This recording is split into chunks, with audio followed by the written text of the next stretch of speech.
Hello guys, and welcome back to this channel, where today guys I'll be showing you how to link bank account on blockchain.com. So guys, the first thing that you of course need to do is go to the Google Play Store or the App Store and download the blockchain.com application.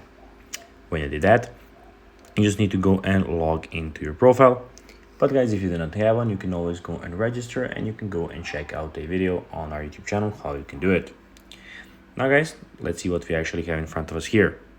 So here, as you can see, we have the official application where guys we have the account, we have your DFI wallet, we have a lot of things going on. So basically you can go and switch from those, and here you can see that you can earn a lot of cryptos and everything. You have the home, prices, and earn options.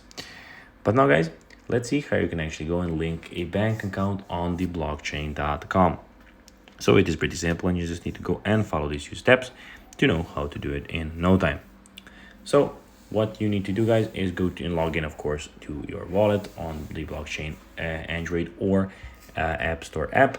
Then switch from DFI wallet to blockchain.com accounts if needed. So basically that's what we were talking about earlier. So go to the account, and then on the homepage select US dollar and click add cash. After that, select link a bank, and then at the link a bank menu, click continue, and that's basically how you can do it. So guys, that'll be everything for this video. I hope that you found this video informative and entertaining guys. If you did, don't forget to like this video, share it, subscribe to the channel, and put the notifications on, as this guys really helps us grow our channel. So guys, if you have a few seconds, it will be pretty cool if you could do this for us. So guys, as I said, that will be everything for this video. I hope that you enjoyed it. And guys, as always, I'll be seeing you in the next video on this YouTube channel. Bye guys.